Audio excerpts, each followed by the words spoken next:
बार फिर मैं Dipankar Samaddar, chartered accountant, आपका दोस्त और बिजनेस ग्रोथ एसोसिएट। सितंबर का महीना आज के दिन में खत्म हो जाने वाला है। अब कल से अक्टूबर चालू होने वाला है। कंप्लायंस बहुत जरूरी है। सबसे ज्यादा दुख तब लगता है जब हम बिना मतलब के ब्याज देते हैं समय पर कंप्लायंस न करने के कारण। तो मैं आपको अलग अलग कंप्लायंस के डेट्स हर महीने अब से देता चला जाऊंगा। अभी मैं इनकम टैक्स के सारे कंप्लायंस जो अक्टूबर महीने में करने हैं मैं वो बताने वाला हूं।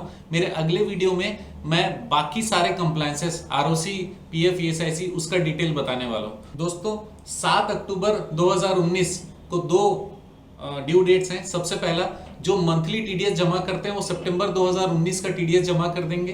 दूसरा, असेसिंग ऑफिसर ने जिन जिन एसएससीज को ये छूट दे रखी है कि वो क्वार्टरली टीडीएस जमा कर सकते हैं, तो उनको भी 7 अक्टूबर 2019 तक अपने टीडीएस का अमाउंट जमा कर लेना है। 15 अक्टूबर अगला डेट है। सबसे पहला कि सेक्शन 194IA, इसका मतलब ये है कि जो प्रॉपर्टीज हम लोग 50 लाख के ऊपर में सेल करते हैं उसके ऊपर जो टीडीएस कटता है उसके टीडीएस का सर्टिफिकेट हम लोग को देना पड़ेगा, जो कि अगस्त 2019 में आपने काटे होंगे। एक बार फिर से, अगस्त 2019 में आपने सेक्शन 194IA के टीडीएस काटे हैं तो उसका सर्टिफिकेट देने का ड्यू डेट है 15 अक्टूबर 2019। दूसरा, 15 अक्टूबर 2019 को फॉरेन रेमिटेंसेस मतलब फॉरेन के साथ लेन देन के ट्रांजेक्शन्स की जानकारी हम लोग को देना पड़ता है।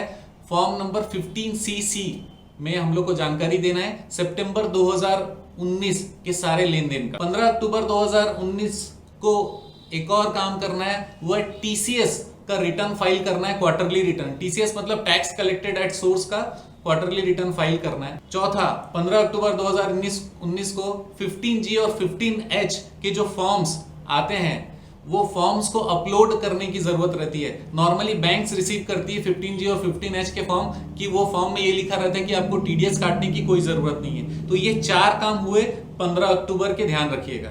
एक चीज मैं आपको और बता दूं, वीडियो आखिरी तक देखिएगा। अगर आपको लगता है कि ये सारे कंप्लायंसेस का चार्ट मैं आपको मेल कर दूं या फिर मैं आपके लिए अपलोड कर दूं तो नीचे कमेंट जरूर करिएगा। आपके कमेंट आएंगे, मैं जरूर अपलोड करने वाला हूं।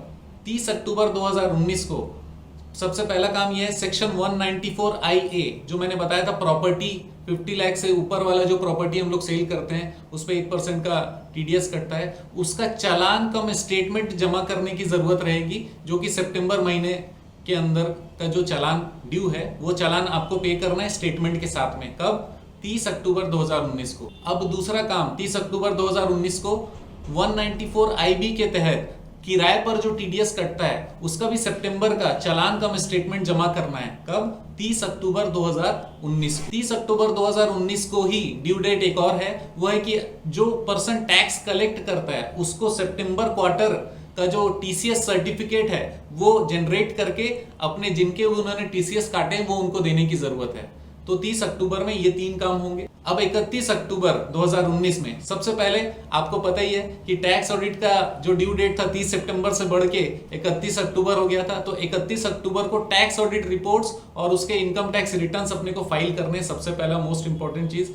दूसरा, आपको टीडीएस के सारे रिटर्न्स फाइल करने पड़ेंगे जो कि हमारा सितंबर क्वार्टर का है। इसका मतलब है जुलाई, अगस्त, सितंबर 3 महीने का जो आपने टीडीएस का रिटर्न भरना है वो हमारा 31 अक्टूबर 2019 तक फाइलिंग हो जाना चाहिए। 31 अक्टूबर 2019 को एक और चीज का ड्यू डेट है, वो है बैंक जिन लोगों का टीडीएस नहीं काटती उनका नॉन टीडीएस फाइलिंग लोगों का भी रिटर्न फाइलिंग करने की जरूरत रहती है। वो भी कौन से क्वार्टर का? सितंबर क्वार्टर का, मतलब जुलाई से सितंबर तक के क्वार्टर का जिनका टीडीएस नहीं काटी है बैंक, उसका रिटर्न फाइल करने की जरूरत होती है। तो दोस्तों ये अक्टूबर 2019 का इनकम टैक्स का सारे कंप्लायंसेस हैं। अगर आपको कंप्लायंस चार्ट चाहिए तो नीचे कमेंट में जरूर डालिए, मैं कंप्लायंस चार्ट आप लोगों को देने वाला हूं। हर महीने मैं कंप्लायंस चार्ट आपको देते रहूंगा। आपको कभी भी एक्स्ट्रा ब्याज और पेनल्टी कभी पे ना करना पड़े, हमेशा हर सलाह के लिए मैं तैयार रहूंगा। आप जानते हैं मेरा मिशन है हमेशा आप लोगों की मदद करना और समय पर सारी जानकारी देना। बहुत बहुत धन्यवाद।